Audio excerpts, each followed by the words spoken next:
सुदर्शन आणि चंद्रचूड यांचा उद्धार. शुकदेव परीक्षिताला सांगू लागले, राजन, एका शिवरात्रीच्या उत्सवासाठी नंदबाबा आणि अन्य गोपांनी आपल्या बैलगाड्या घेऊन अंबिकावनाची यात्रा केली. ते अत्यंत आनंदित आणि उत्साहपूर्ण वातावरणात अंबिकावनात पोचले. तेथे सर्वांनी सरस्वती नदीमध्ये स्नान केले आणि सर्वांतर्यामी पशुपती भगवान शंकरांची आणि भगवती अंबिका देवीची भक्तिभावाने पूजा केली.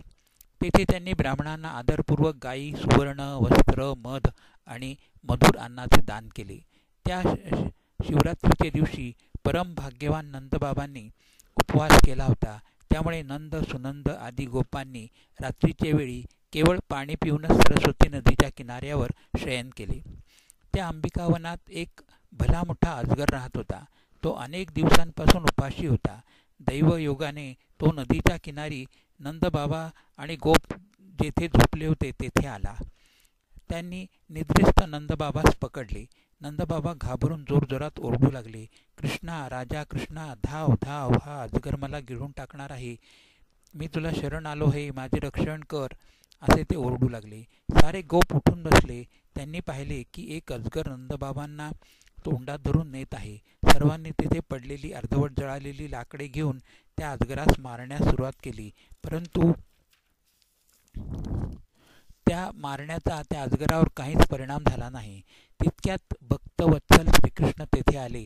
त्यांनी त्या अजगराला आपल्या चरणांनी स्पर्श केला. तो स्पर्श होताच त्या अजगराची समस्त पापे भस्म झाली. त्याच क्षणी तो अजगराचे शरीर त्यागून विद्याधरासारखा सर्वांग सुंदर रूपवान पुरुष बनला. त्या पुरुषाच्या अंगातून दिव्य कांती बाहेर पडत होती.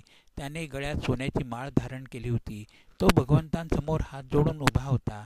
श्रीकृष्णाने विचारले, तू कोण आहेस? दिसण्यास तर इतका रूप संपन्न आहेस. तो पुरुष म्हणाला, भगवन, मी पूर्वी एक विद्याधर होतो. रूप, सौंदर्य आणि ऐश्वर्यपूर्ण जीवनाने मी अत्यंत अभिमानी झालो होतो. मी एकदा अंगिरा गोत्राचे कुरूप ऋषींना पाहिले आणि त्यांचा अपमान केला. त्यांनी मला शाप दिला. ते म्हणाले, तू नीच योनीत जन्म घेशील. त्यानुसार मला हा अजगराचा जन्म मिळाला. परंतु आपल्या कृपाप्रसादाने मला पुन्हा एकदा पूर्वीचे रूप प्राप्त झाले. एवढे बोलून त्याने श्रीकृष्णांना प्रदक्षिणा घातल्या आणि स्वर्ग लोकी निघून गेला. शुकदेव पुढे सांगू लागले, राजन, एके दिवशी रात्रीच्या वेळी कृष्ण आणि बलराम गोपींसह वनात विहार करीत होते. त्यावेळी भगवंतांनी सुंदर पितांबर धारण केला होता आणि भ्राता बलरामांनी निलांबर नेसला होता. त्यावेळी आकाश निरभ्र होते. मंद मंद वारा आपल्याबरोबर फुलांचा सुगंध घेऊन वाहत होता. याच वातावरणात श्रीकृष्ण आणि बलराम यांनी मिळून एक राग आळविण्यास प्रारंभ केला. त्या मधुर आवाजाने आकर्षित होऊन अनेक गोपी श्रीकृष्णाच्या भोवती जमा झाल्या. त्याचवेळी शंखचूड नावाचा एक यक्ष तेथे आला. त्याने एका गोपीला उचलले आणि तो धावतच सुटला. ती गोपी, कृष्णा धाव, बलरामा धाव, वाचवा वाचवा, अशा आरोळ्या मारू लागली. श्रीकृष्ण बलराम त्या यक्षाच्या मागे धावले. त्या यक्षाने कृष्ण बलराम येत असल्याचे पाहताच गोपींना सोडून दिले आणि एकटाच धावू लागला. श्रीकृष्णाने त्यास गाठून मुष्टीप्रहाराने त्याचे शरीर धडावेगळे केले. त्याच्या कपाळी असलेला चमकदार मणी काढून घेतला आणि गोपींसह व्रजमध्ये ते परतले. तो दिव्यमणी त्यांनी मोठ्या प्रेमभावाने बलरामांना दिला. अशा प्रकारे शंखचूडाचा निपात झाला. येथे अध्याय 34 समाप्त झाला. युगलगीत. शुकदेव पुढे सांगू लागले, राजन, भगवान श्रीकृष्ण सकाळी गायींना घेऊन वनामध्ये जात. त्यावेळी गोपींचे चित्तसुद्धा श्रीकृष्णाबरोबर जात असे. त्यांचे मन श्रीकृष्णाचे चिंतन करीत राही. त्या वाणीने श्रीकृष्णाच्या लीलांचे गान करीत त्यांचा दिवस असाच जाईल. एक गोपी दुसरीच म्हणाली, अगं सखे, श्रीकृष्ण ज्यावेळी आपली मुरली ओठास लावतात आणि आपली सुकुमार बोटे बासरीच्या छिद्रावरून फिरवीत मधुर तान छेडतात, त्यावेळी अनेक सिद्ध पत्नी आपल्या पती सिद्धगणांसह विमानात बसून येतात आणि त्या मधुर संगीताचा आस्वाद घेतात. या संगीत श्रवणात त्या इतक्या तल्लीन होऊन जातात की त्यांना आपल्या वस्त्रांचे सुद्धा भान राहत नाही. दुसरी सखी म्हणाली, अगं सखे, श्रीकृष्ण ज्यावेळी मुरली वाजवितात ना, त्यावेळी गायी, बैल, हरिण यांचे कळप त्यांच्या भोवती जमा होतात. चारा खात असताना मुरलीचा स्वर कानी पडला तर ते चारा तसाच तोंडात ठेवूनच आवाजाच्या दिशेने धावत सुटतात, कारण मुरलीची मधुर तान त्यांचे चित्त चोरून घेते. या मुरलीचे माधुर्य एवढे आहे की यमुनेतील प्रवाहसुद्धा तो मधुर आवाज आपणास साठवून घेण्यासाठी क्षणभर विसावतो आणि आपला आनंद तरंगांच्या स्वरूपात प्रकट करतो. एक गोपी म्हणाली, अगं सखे, या विश्वात जितक्या काही सुंदर वस्तू आहेत त्यात सर्वात सुंदर सर्वांमध्ये मधुर, सर्वांचे शिरोमणी असे आमचे मुरलीधरच आहेत. एक गोपी यशोदेला म्हणाली, हे सती शिरोमणी यशोदे, तुझा कान्हा ग्वालबाला बरोबर खेळात अत्यंत निपुण आहे. तो सर्वांचा आवडता असून अत्यंत चतुर आहे. त्याने मुरली वाजवणे कोणाकडून शिकले नाही, परंतु स्वतःच त्याने अनेक रागिणीचे ज्ञान प्राप्त केले आहे. मुरली ओठावर ठेवताच ऋषभ, निषाद अशा अनेक प्रकारचे राग स्वरांचे नाद मुरलीतून तो काढतो. त्याचे हे मधुर संगीत ऐकून ब्रह्मा, महेश, इंद्र आदी देवसुद्धा मोहित होऊन जातात. श्रीकृष्णाच्या चरण कमलावर ध्वजा, वज्र, कमळ, अंकुश आदींचे सुंदर सुंदर चिन्हे आहेत. तुळशीचा मधुर गंध त्यांना अत्यंत प्रिय आहे. हे यशोदे, तू खरोखरी महान पुण्यवती आहेस, त्यामुळेच तुला श्रीकृष्णासारखा दिव्य पुत्राची प्राप्ती झाली आहे. शुकदेव पुढे म्हणाले, राजन, या अतिभाग्यवान गोपीचे मन श्रीकृष्णामध्ये लागून राहिले होते. त्या श्रीकृष्णमय झाल्या होत्या. भगवंतांच्या लीलेचे वर्णन करणे, त्यांचे चिंतन करणे हेच त्यांना अतिप्रिय होते. अध्याय 35 संपन्न झाला. अरिष्टासुराचा उद्धार आणि अक्रूर यांचे व्रजमध्ये आगमन. परीक्षिताला शुकदेव पुढे सांगू लागले, राजन, ज्यावेळी श्रीकृष्ण व्रजमध्ये प्रवेश करीत होते आणि तेथे आनंदोत्सव साजरा होत होता, त्याचवेळी अरिष्टासूर नावाचा एक दैत्य बैलाचे रूप घेऊन आला. त्याचे वशिंड अतिशय मोठे होते. तो आपली खुरे जमिनीवर इतक्या जोरात आपटीत होता की धरणी कापू लागल्याप्रमाणे भासे.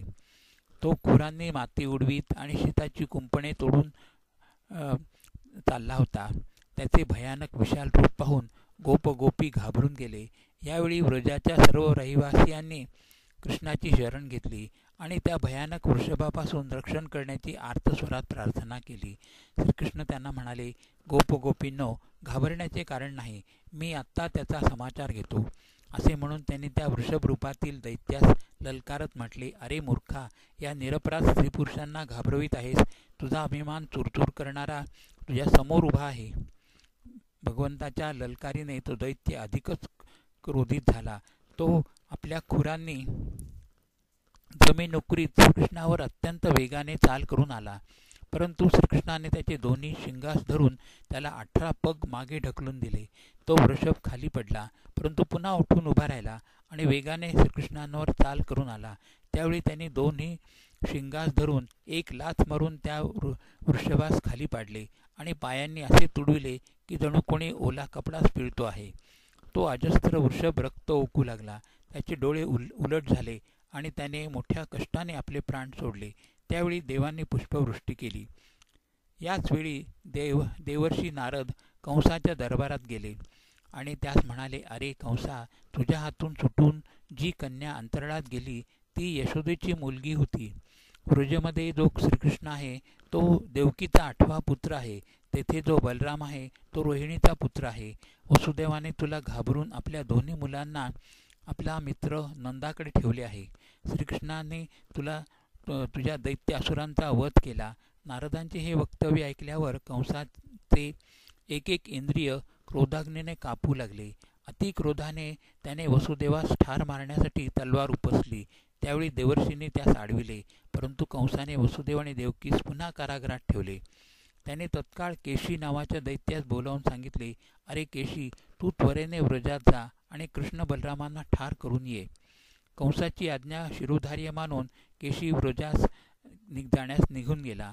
नंतर कंसाने मुष्टिक, चाणूर, शाल, तोषल आणि आदी मल्लांना आणि मंत्र्यांना आणि महावताला बोलाविले आणि त्याला म्हणाला, वीरवर मुष्टिक आणि चाणूर, माझे सांगणे लक्षपूर्वक ऐका.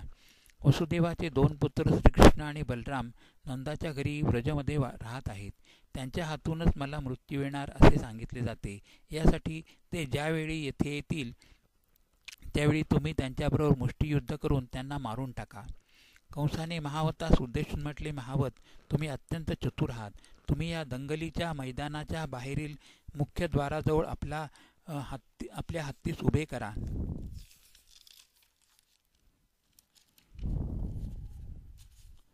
ज्यावेळी माझे शत्रू येतील त्यावेळी त्यांना हत्तीच्या द्वारा मारून टाका. यानंतर कंसाने आपल्या सेवकाद्वारे श्रेष्ठ यदुवंशी अक्रूरास बोलावून घेतले. अक्रूर येताच प्रथम त्याने त्यांची स्तुती केली आणि नंतर सांगितले की मथुरेस धनुष्य यज्ञ होणार आहे. तो पाहण्यासाठी आणि मथुरा नगरीची शोभा पाहण्यासाठी श्रीकृष्ण बलरामांसहित नंदराजे आणि अन्य गोपांना घेऊन या. कंसाची आज्ञा पालन करण्यासाठी अक्रूर प्रथम आपल्या घरी गेले आणि व्रज प्रस्थानाच्या तयारीस लागले. येथे अध्याय 36 संपन्न झाला. हरिओम तत्सत. हरिओम तत्सत. हरिओम तत्सत.